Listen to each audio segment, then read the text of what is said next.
Hey everybody, you might notice there's no face cam. Reason why? I'm feeling really lazy right now, so let's watch! Them whenever possible. Kill only those we cannot avoid, and do so swiftly and silently. Okay, good, got that? Calamity looked to me. I say take out what we can, while we can do so from a distance. Less of them means less to worry about fighting up close. Zenith sighed, stepping between Calamity and me, facing him. Listen to me. I have watched you. You are a hunter. You know how to hunt. But do you know how to be the prey? Calamity took a step back, lifting the bug-eyed visor of his Enclave armor to stare Again, back at her there's just going to directly. be a fucking hellhound I poking ain't its got head no out of the interest hole. in being prey. Well, I have spent most of my life as prey, and I know how to survive when you are outnumbered and chased, Zenith informed him. Perhaps you should listen. Calamity again looked past her to me. Lil Pip, see a call. Zenith turned towards me too. I weighed the options, but ultimately, the tactics I knew won out. I agree with Calamity. We pick off what we can now before heading in. I floated up the sniper rifle, loading armor-piercing rounds and taking aim. From this distance, I couldn't use my targeting spell to help me, but I had no trouble lining up a headshot just through the scope. Zenith nickered, shaking her head. Calamity picked up Spitfire's Thunder off the asphalt of the overpass and took position 20 yards away from me. Damn it, wait! I heard Velvet Remedy shout. But I'd already pulled the trigger. You Blam. fucking idiot. Blam. The air filled with the sound of ear-splitting thunder as we began to fire down on Old One. I watched as the head of the hellhound in my sights burst into a bloody spray. I moved to acquire my next target. The hellhounds were all looking up now, turning, beginning to move. I found a second and fired, but the creature moved too fast. I aimed ahead of him, firing a second shot, and then a third. I was no longer able to aim for a specific part of the body. I was just hoping to hit them at all. My second shot did, but it only slowed him down. The third missed entirely. I kept trying. Several shot back, beams of magical energy cutting through the air, but we were too far away and too well protected by the overpass to be in danger from anything other than a dedicated sniper. Calamity was having far better luck. Every shot hit its target, crippling or killing. He started picking off the ones in the street as I turned my focus to those just coming out of the doorways. That worked better. I felt a second, and a third. Oh, crap. Calamity hissed as the hellhound he had turned his aim on dove into the ground, digging through the street like it was wet toilet paper. Calamity fired, blowing the creature's Did you guys tail off as forget it they could do disappeared. that shit?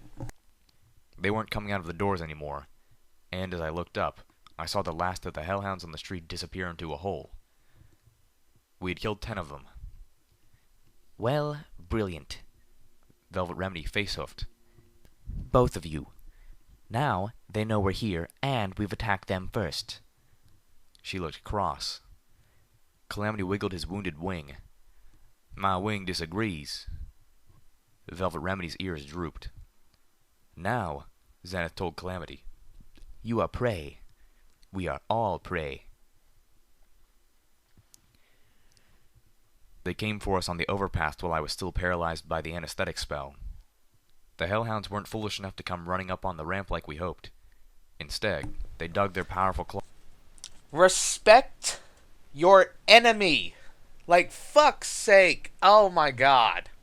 You fucking idiots. That's the shit I was talking about. You treat them like dumb brutes, you get your shit wrecked in. Claws into the pier beneath us and began to climb. The first one clawed its way over the railing almost on top of us. Pirate was the fastest to react, filling it with a face full of radioactive green flame. Calamity recovered quickly, firing 2 of the Nova Surge rifles and his Enclave armor directly into the hellhound's torso as it lashed out with its claws, barely missing the Balefire Phoenix. The monster tilted back, dissolving. They're coming up from beneath us, Zenith warned before turning to dig in her satchel. Velvet Remedy cooed to Pirate. Would you please burn them off of the pier? Pirate hooted happily and leapt over the edge. I could hear the roar of flames beneath. Firelight was able to take out 2 of them before more on the ground abandoned climbing and started shooting at her. She appeared, dodging and weaving between shots as the magical energy attacks drove her away from the overpass and the pony she was protecting. Zenith produced a bottle and passed it to Velvet Remedy. Also, that whole thing about them attacking you first, well, to be fair, asshole, you were with the goddess and with the alicorns, and yeah, I probably would have attacked you guys too. Because, like, I see a couple ponies with those fuckers, like, oh shit, gotta kill them too. Because, I mean, like, you were with the big bad evil guy. Come on. Dip your slugs into this before you load them, she instructed. The poison will cripple the creatures if your shot isn't enough to kill them. Velvet Remedy opened her combat shotgun, floating out the slugs and dipping them as instructed, a grim look on her face. 2 more crawled over the railing. I was ready this time, floating up little Macintoshes I slipped into sats and fired into their heads. The hellhound's brains splashed out of the exit wounds. 3 more replaced the 2 I had just killed. And the sound of rending concrete warned me that more were digging directly up through the overpass from the top of the pier. Velvet Remedy's anesthetic spell hit one of the hellhounds, causing the creature to fall. She lifted her shotgun towards another, and hesitated. The hellhound lashed out at her, his claws slashing shallow lines of red across her breast and throat as I telekinetically shoved her back. "Surrender," she offered to the creature. "Don't make me hurt you." "God dang it," Calamity shouted, firing a bevy of magical energy bolts into the hellhound. The creature collapsed into a steaming puddle, leaving Velvet Remedy and Calamity staring at each other through the rising smoke. "Don't reason with them. They ain't interested." "They're people," she shouted back. "They have a right to live." "Y'all heard the zebra," Calamity shouted, turning to fire at another hellhound as he dug up through the overpass asphalt. "They're hunting us." "And whose fault is that?" she quipped back loudly, throwing a protective shield around Zenith. The hellhound's claws tore through Velvet's shield like it was made of colored air. The zebra stepped inside the attack, rising on her hind legs and throwing up 1 hoof to stop the monster's swinging arm, while driving another hoof against the thick hide of his throat. The hellhound collapsed, choking. "Has any pony ever tried just talking to them?" Velvet cried out in exasperation. I reloaded little Macintosh as quickly as I could. They were coming faster now. It was getting harder to put them down as quickly as they surfaced. 1 good swipe from their claws would kill any of us. There were bloody hellhound corpses and piles of sludge all around us. We'd killed nearly 10 more, miraculously without being crippled or killed. Yeah, that's a good question. Has anyone ever tried talking to them? Yeah, fucking hell. Even if Velvet Remedy had a point, it was far too late now.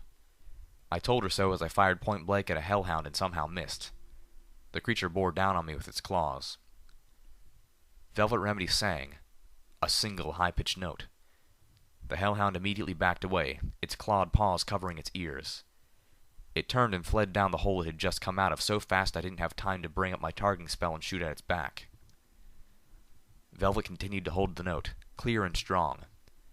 I looked around and the other hellhounds were disappearing, fleeing the overpass. Once they were all gone, Velvet's voice finally broke. Panting, she fixed us all with a glower. "Savage animals and monsters are one thing, but with people, there's usually a way that doesn't require killing each other." We moved cautiously into Old Olney. The sun was beginning to set, and I wanted to get into the hospital and out again before the coming darkness put us at an even greater disadvantage. We were taking Zenith's advice now, not engaging, moving swiftly A little and quietly. fucking late for that! Of the group of us, only Velvet Remedy was unskilled at stealth, so I floated her along with us. The faint glow coming up from my horn and shining around her worried me. It was like I was painting her as a target, but from our experiences, it seemed the hellhounds hunted by sound more than sight, possibly by scent as well, so it felt more important to keep our hooves off the ground. As we pushed through the remains of a building, I spotted several pony-shaped figures laying on a floor above us through a collapsed section of ceiling. I waved a hoof at the others. "Hold up. I want to take a look." I floated myself upwards, sweating with the effort, my horn glowing brighter. There were no red marks on my EFS compass, no sign of life on the floor above at all, so I felt momentarily safe in pushing myself. As I levitated through the hole, I could see the bodies were of steel rangers, 3 of them clad in metal armor and a 4th who was not. The 4th sparked my curiosity. A yellow unicorn mare wearing thickly armored red robes with the sparks and gears symbol of the Steel Rangers embroidered onto it. I had not seen a ranger wearing anything other than the Steel Ranger armor. It's a crossover with Warhammer! Blueberry saber. All 4 of them had died from terrible wounds inflicted by hellhound claws. The bodies were desiccated. They had been here for quite some time. The hellhounds had mined the floor around the bodies. One by one, I disarmed them. I began scavenging the bodies, searching for any clues as to what brought these 4 to Old Olney, as well as any supplies or ammo that might benefit us. I was in luck. The robed pony had 2 stealth bucks and a memory orb. One of the other rangers had magically enchanted ammunition that was of the same caliber as Calamity's normal battle saddle. I brought my treasures back to the others. "You ain't planning on looking into that oil bar here in Old Olney, right?" Calamity said with a gentle warning. I was just about to say Y'all something. remember our little talk, don't you? I nodded solemnly. "I pinky pie swear." "You what now?" "Never mind, I'll tell you later. And yes, I promise." As we moved to the edge of the street, my EFS warned me that there were at least 4 hellhounds around the corner. I halted everyone. We might be able to take them. We had supplies.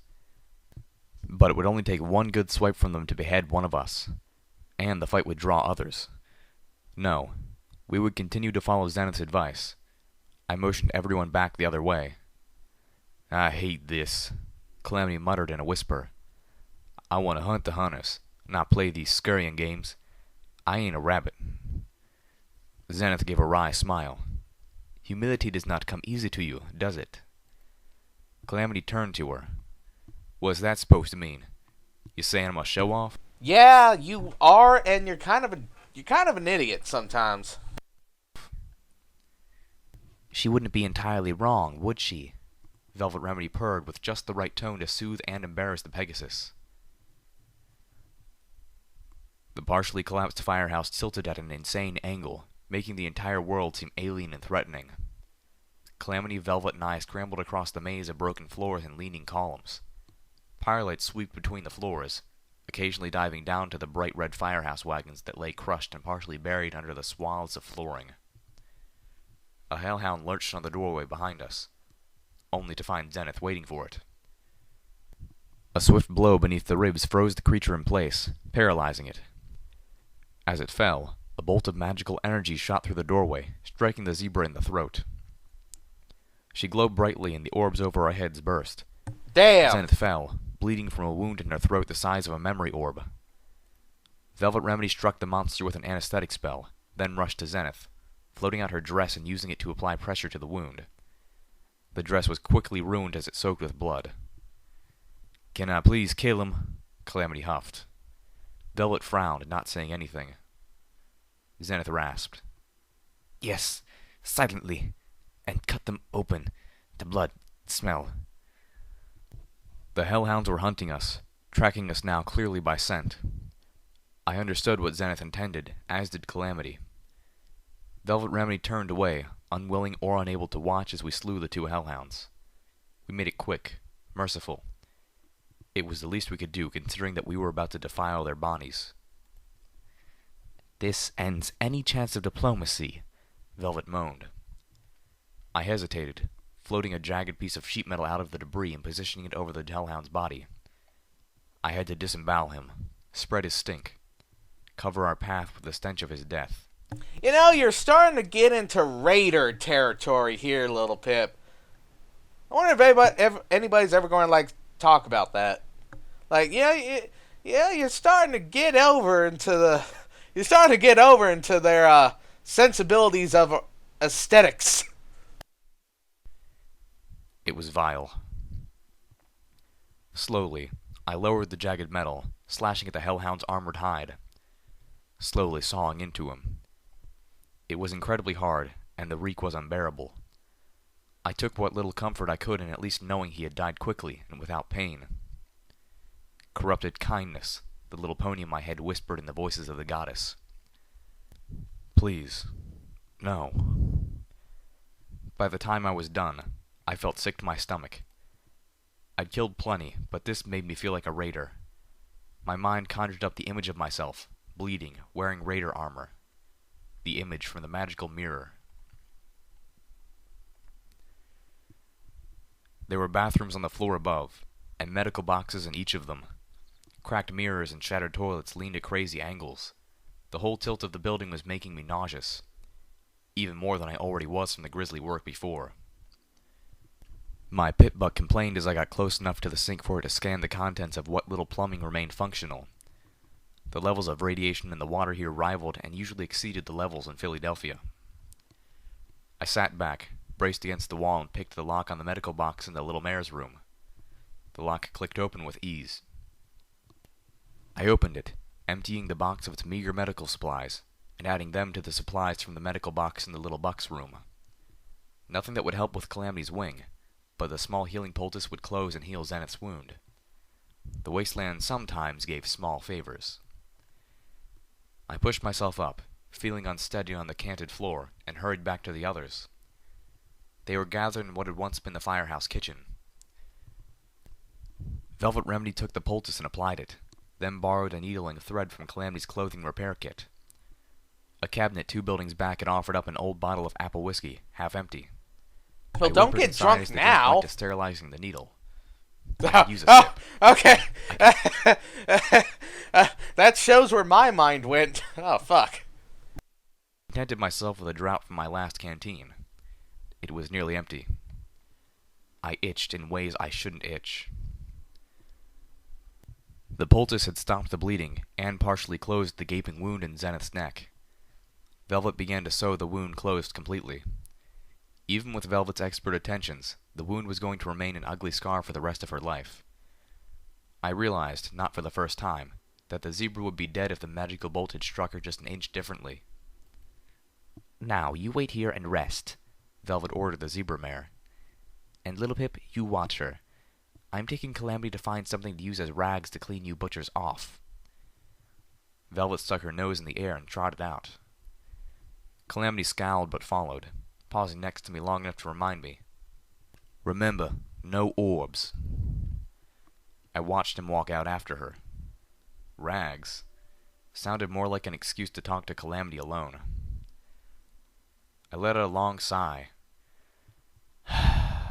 Worst day ever. It wasn't, but ever since we entered Splendid Valley, the day had been working very hard at becoming so, reaching a Luna-tier rating of badness. Zenith lay still for almost a full minute before... I'm not sure if that's insulting to Luna or not. I mean, if you use her name as a measurement of badness. Like, before getting up and moving about the kitchen. She had to brace herself on sloping counters as she rifled through the cabinets. "Well, at least you're as good as following doctor orders as the rest of us." I chuckled as the zebra started pulling pots out and setting them on the table. One of them slid down the incline. I caught it magically before it hit the floor. "Zenith," I asked, a worry from the days before flooding back, "do you trust me?" Without turning from her task, she replied by asking, "Trust you about what?" It was a dodge, but still a fair question. "Do you trust me as a person?" "No," she said simply. "Should I?" I was taken back by the cool, honest answer. "Why not?" "You are impulsive and have difficulty controlling your urges," she said as she opened the refrigerator door and pulled out a hunk of something covered in grotesquely mutated mold. She set it on the table and I caught it as it tried to slide away, recoiling from the sight of it. "You are a very quick thinker and equally swift to act," she continued, crouching to check the lower drawers. "This makes you adaptable, perhaps more than any pony or zebra I have ever known. It allows you to improvise where others would be paralyzed. But it also leads you to rash actions from hasty decisions, and gets you in trouble as often as it gets you out of it." She finally pulled a knife from one of the drawers. She set it on the counter. I caught it too as she turned to look at me. "Although, these are just my observations, and I have not known you for very long." She looked me over. Why, Hey, Zenith, could you stop putting stuff on the slanted table that's falling off? Unless you have some, like, weird plan and you're enacting it, and it'll all become, like, some big revelation in a couple minutes. No, no. But could you stop? Lil Pip might not be able to pick everything up. Then the hellhounds find you. why do you ask? I wasn't sure what to feel. I wanted to argue with her, but a large part of me suspected she was right, and I cursed her for being so observant. Do you think I'm evil? Xanath stopped, looking at me oddly, then laughed. No, little one. You are one of the most caring souls I have ever met, pony or otherwise. Again, the little pony in my head whispered corrupted kindness in the voices of the goddess. Do you think I'm cursed, then? At her odd expression, I clarified. I have been touched by homage. The zebra turned back to scouring the kitchen, pulling pans out of a lower drawer to get at a spark battery-powered hot plate. Oh, of that I am quite aware. I felt myself flush nervously. Don't talk about that. What do you mean by that? There are lovers who are quiet, and there are ones who are not, Xanath stated. You are not one of the quiet ones. Oh no, dear sweet Celestia. Oh, God. You are what my tribe... All I can imagine is fucking Zenith in bed staring wide-eyed at the ceiling as horrible sounds echo in her head from the next room. All day, Winnia. I felt myself blushing hotly. I wanted to throw myself into the Splendid Valley sinkhole out of sheer embarrassment. You mean... all those... each... I squeaked. Yes, Xanath confirmed. Each. It took me several minutes and an old sack that the zebra had given me before I stopped hyperventilating. Can you breathe now? Xanath asked gently. I nodded. I think so. The medical pony is right, Xanath said with a soft smile. You are cute when you are that color. I felt faint, my breathing threatening to quicken again. I took a moment and composed myself as best as I could. So, am I cursed because I love homage? She paused, then turned away. I waited for her to answer. The answer I received was not what I had expected. The zebras may have been wrong about Nightmare Moon, she admitted. You ponies may have been right. The wielders of the elements of harmony may have broken whatever hold the stars had over Nightmare Moon. Luna may have been different. She turned to me. But that does not mean that the touch of the stars was not still upon her, that it did not influence her in more subtle ways. She looked to me. I am open to your beliefs, but I ask that you be open to mine. Perhaps there is truth in both. I frowned. I didn't want there to be any truth in her beliefs, but I had seen things that suggested otherwise. Things that suggested maybe there was something dark and terrible out there in the vast emptiness that stretched beyond the moon. It's just Mothership Zeta. Just go buy the DLC, Little Pip. You can gain your own spaceship, you get a super weapon, you get to be a samurai. It's really cool.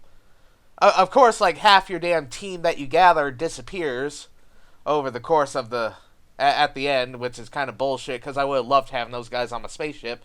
But, yeah, fuck it. It'll be cool. You know, do the DLC. Like, with that spaceship and the mega gun, you can, like, fucking... You can rule the world. But Homage isn't evil. She's not twisted. She is no Nightmare Moon, I insisted. In fact, she saved our lives.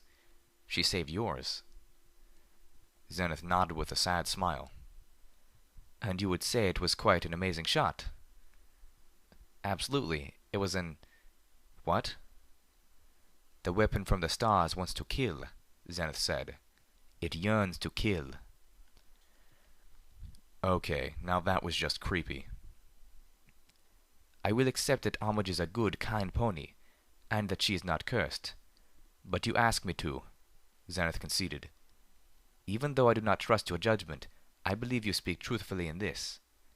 And I suspect you are better experienced at matters of the heart than I am. I smiled, feeling a touch of relief. Thank you, Xanath. The zebra shook her head. But I ask in return that you keep an open mind to the things I believe, and a watchful eyes for warning signs. The stars take the greatest delight in giving us the means to destroy ourselves and each other. Do you truly think that your relationship has not changed now that she has taken a life for you? I felt a chill. I had not considered that before. Yeah, Or, that's kind if of I an had, important I had distinction. seen the consequences as being entirely beneficial. She had saved my life. How would that not bring us closer? But had I not, that very night, wept in front of her for having killed a steel ranger? Regardless of whether Zenith's superstitious fears were justified, she had led me to re-examine what had happened in a less self-centered way. I looked up into the zebra's eyes. Thank you. I floated the whole array of pots and pans. Zenith had quickly discovered that no surface in the room was flat enough to safely cook on after a mishap with the hot plate. Not far outside, Calamity and Velvet Remedy had started arguing. We could hear it from inside the kitchen, but could not make out the words. Not that I wanted to. Zenith fretted, I want to. worried that their discussion would attract more hellhounds, but so far they were keeping their voices low enough. Still, it added an unpleasantness to the air. I distracted myself by returning to an earlier part of my conversation with Zenith. Do you trust me to tell you the truth? Yes, little one, unless you believe it is in my best interest to lie. Crap. I hated to think she might be right about that. I would have preferred to be more like Homage. But if it came to telling the truth or protecting my friends, I had a track record of choosing the latter. And while I regretted the necessity, it was rare for me to consider the choices. Did this mean that I was playing steel hooves to Homage's Applejack? Well, would you trust me with your life? I asked as Zenith took the knife. She's kind of already doing that. One of the pots. She finished, then put the knife down. I caught it again. It is not a matter of trust. You saved my life. You are responsible for it. More insane zebra logic. All the worse since it was insane, understandable zebra logic. I have not chosen to release you from that. Frustrated, I asked. Why not? Look where following me has gotten you. You nearly died. I've taken you from one hellhole straight into another. The zebra looked at me, a touch of sadness in her eyes, then turned away. She filled a pot with horribly irradiated water, then began to mix the mold into it, not answering me. I sat and watched. Is she making At the rat very X? least, maybe I would learn something. One by one, she added more ingredients, none of which looked healthy. I hoped this wasn't anything we were intended to consume. Don't talk, she said, although I wasn't talking at all anymore. Be quiet. Run. Hide. Her voice was low, heavy. Get your food and hide, or a pony will take it from you. Don't talk. When they come for you, relax. Let them do what they will do. Don't fight. Don't scream. Don't talk. She looked up at the canted ceiling. When they hurt you, grunt. Whimper. Don't talk. Always the same. Until they get bored. Then hide. Heal. Prepare for the next time. She looked to me. If they move to kill you, kill them. Then hide the body. Hide it well. Find another place to be. Don't let them suspect you. Be meek. Don't talk. Hide. A cold shiver passed through me as I stared at the scarred zebra mare. It was only after truly exceptional horror that I dared join the fights. I did not wish for them to see that I could fight, but I could no longer bear it. She lowered her head, looking to me with tears in her eyes. Before you, the slavers. Before the slavers, my husband. Before him, my parents. Wait, what the fuck? I have never owned myself. I am not comfortable with the idea. I know this role. I can survive it. I shook my mane. I may be responsible for you, as you say, but I am not a slaver. I do not own you. And for that, you are better than all the others, Zenith admitted. But still the fact remains that I do not know how to live being responsible for myself. I think, I told her, you do just fine. The hallway tilted at such a nauseating angle. Shit, I forgot to pause right there. Anyways, that's all for this time.